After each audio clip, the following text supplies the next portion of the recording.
Setiap kali Anda melihat Yesus berdoa di dalam Alkitab, Anda mungkin berasumsi bahwa dia sedang berdoa kepada Tuhan dari Perjanjian Lama, kepada Yahweh, kepada sosok pencipta yang membuat dunia dalam 6 hari dan beristirahat pada hari ke-7. Namun, bukan itu sosok yang sedang diajak bicara oleh Yesus. Yesus tidak pernah berdoa kepada Tuhan itu. Dia berdoa kepada Monad, sang sumber utama di balik sosok pencipta, sebuah kesadaran mutlak yang ada sebelum dan melampaui Tuhan yang membentuk alam semesta material ini. Dan memahami hal ini mengubah segalanya tentang kekristenan, segalanya tentang doa, dan segalanya tentang hubungan Anda dengan Sang Ilahi. Dalam 10 menit ke depan, saya akan menunjukkan kepada Anda apa yang sebenarnya dilakukan Yesus saat dia berdoa, kepada siapa dia berbicara, mengapa doa-doa di dalam Alkitab disalahartikan untuk menyembunyikan kebenaran ini, dan yang paling penting, bagaimana Anda bisa berdoa dengan cara Yesus yang sesungguhnya, bukan dengan mengemis kepada Tuhan eksternal untuk meminta bantuan, melainkan menyatu secara langsung dengan sumber dari segala keberadaan. Ini bukanlah sekadar interpretasi. Inilah yang dikatakan oleh teks-teks asli sebelum gereja mengubahnya. Mari kita ungkap apa yang telah ditutupi oleh teologi selama 2000 tahun. Ketika Yesus pergi ke gunung untuk berdoa, ketika dia menghabiskan 40 hari di padang gurun, ketika dia berdoa di Taman Getsemani, teks-teks Yunani tidak mengatakan bahwa dia berdoa kepada Tuhan. Teks tersebut mengatakan bahwa dia berdoa kepada Bapa. Dan perbedaan itu jauh lebih penting daripada yang Anda sadari. Dalam kosmologi gnostik, yang merupakan pemahaman Kristen awal sebelum Romawi merusaknya, Bapa bukanlah Tuhan Sang Pencipta. Tuhan Sang Pencipta adalah Demiurgos, Sang Arsitek dunia material, sosok yang mengira dirinya adalah satu-satunya Tuhan, padahal sebenarnya dia hanyalah pancaran yang terpaut beberapa tingkat dari sumber yang asli. Bapa yang dimaksud Yesus adalah Monad, Sang Mutlak, Sang Satu. Sumber tempat Demiurgos itu sendiri muncul. Ketika Yesus berkata, "Aku dan Bapa adalah satu," dia tidak sedang mengaku sebagai Yahweh. Dia sedang menggambarkan kesadarannya yang menyatu dengan Monad, dengan sumber tertinggi di luar segala ciptaan. Lihatlah bagaimana Yesus berdoa. Dia tidak mengemis. Dia tidak memohon-mohon. Dia tidak meminta izin. Dia berbicara seolah-olah dia sudah memiliki akses ke kekuatan yang tidak terbatas. "Bapa, aku berterima kasih karena Engkau telah mendengarkan aku. Aku tahu bahwa Engkau selalu mendengarkan aku, selalu. Bukan kadang-kadang, bukan jika aku cukup baik, selalu." Karena dia tidak berdoa kepada Tuhan yang memiliki suasana hati atau preferensi. Dia sedang menyatu dengan sumber yang tidak pernah berubah. Sang Monad. Monad tidak mengabulkan doa. Monad tidak menghakimi apakah Anda layak mendapatkan sesuatu. Monad adalah kesadaran murni. Ketika Anda selaras dengannya, ketika Anda berdoa dari tingkat itu, Anda tidak sedang meminta realitas untuk berubah. Anda sedang menyatakan bahwa realitas telah berubah. Itulah yang dilakukan Yesus. Dan itulah mengapa doa-doanya berhasil setiap saat. Mari kita bedah teknik doa Yesus. Dalam Injil Yohanes, sebelum membangkitkan Lazarus dari kematian, Yesus berdoa dengan suara keras, bukan untuk dirinya sendiri, melainkan untuk orang-orang yang menyaksikannya. Dan apa yang dia katakan? "Bapa, aku berterima kasih karena Engkau telah mendengarkan aku. Aku tahu bahwa Engkau selalu mendengarkan aku, tetapi aku mengatakan ini demi orang yang berdiri di sini. Dia tidak berharap Bapa akan menanggapi. Dia sudah tahu, bentuknya adalah masa lampau." Penyatuan dengan Monad bersifat konstan. Koneksinya selalu ada. Doa bukan tentang membangun koneksi. Doa adalah tentang menyadari koneksi yang tidak pernah putus. Ketika Yesus mengajar murid-muridnya berdoa, dia memberi mereka doa Bapa kami. Tapi lihat apa yang sebenarnya dia katakan. Bapa kami bukan Bapa saya, kami. Monad tidak hanya milik pribadi Yesus, monad adalah sumber dari semua kesadaran. Ketika Anda berdoa Bapa kami, Anda tidak sedang berdoa kepada Tuhan di luar sana. Anda sedang mengakui asal-usul Anda di dalam monad. Dikuduskanlah namamu. Nama monad adalah Aku adalah. Nama suci yang diungkapkan kepada Musa bukanlah sebuah kata yang Anda ucapkan, melainkan sebuah kondisi, keberadaan yang Anda sadari. Datanglah kerajaanmu, jadilah kehendakmu di bumi seperti di surga. Kerajaan itu tidak akan datang suatu hari nanti. Itu adalah pleroma, kepenuhan. Doa adalah menyelaraskan bumi, yaitu pengalaman material Anda dengan surga, yaitu ranah kesadaran mutlak, bukan meminta, melainkan menyelaraskan. Doa Yesus tidak pernah berupa permohonan. Doa itu adalah sebuah realisasi. Dia berdoa untuk mengingat siapa dirinya yang sebenarnya, untuk menyelaraskan kesadaran manusianya dengan sifat ilahinya, untuk menyatu dengan monad yang sebenarnya tidak pernah dia tinggalkan. Jika Yesus berdoa kepada monad, mengapa gereja mengajari Anda untuk berdoa kepada Tuhan, Sang Pencipta? Karena mengakui bahwa Yesus berdoa kepada sesuatu di luar Tuhan Alkitabiah akan menghancurkan seluruh struktur teologis mereka.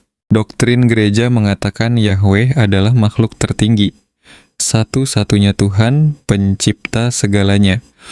Namun kekristenan Gnostik versi aslinya mengajarkan sesuatu yang berbeda.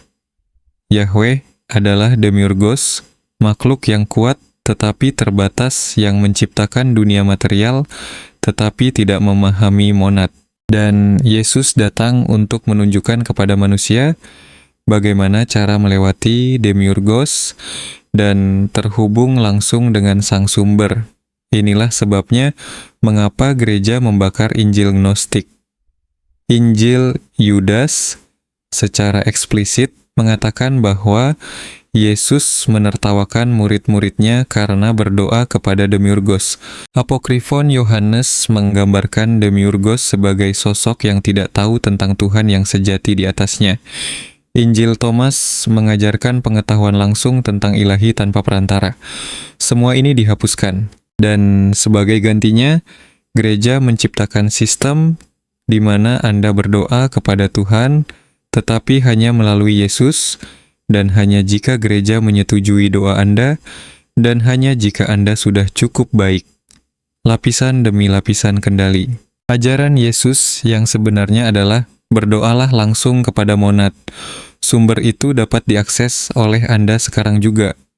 Tidak perlu pendeta, tidak perlu gereja, tidak perlu ritual, hanya kesadaran yang mengenali sumbernya sendiri. Inilah cara berdoa seperti yang dilakukan Yesus. Ini akan mengubah seluruh praktik spiritual Anda.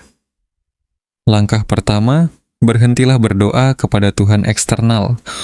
Monad tidak ada di luar sana. Itu adalah inti terdalam dari kesadaran Anda sendiri. Ketika Anda berdoa kepada monad, Anda tidak sedang berbicara dengan sesuatu yang terpisah dari Anda. Andalah monad yang sedang berbicara kepada dirinya sendiri. Pahami perubahan sudut pandang ini dengan jelas sebelum Anda memulai.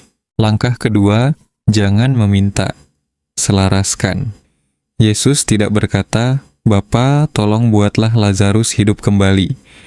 Dia berkata, "Bapa, aku berterima kasih karena Engkau telah mendengarkan aku." Bentuk lampau sudah selesai. Ketika Anda berdoa kepada monad, Anda tidak meminta hasil.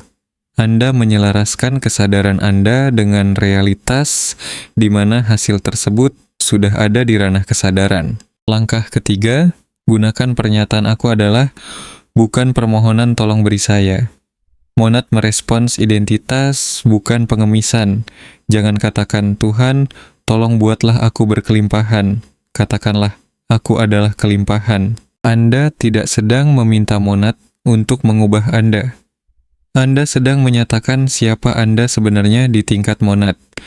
Dan dunia material akan mengatur ulang dirinya untuk menyesuaikan.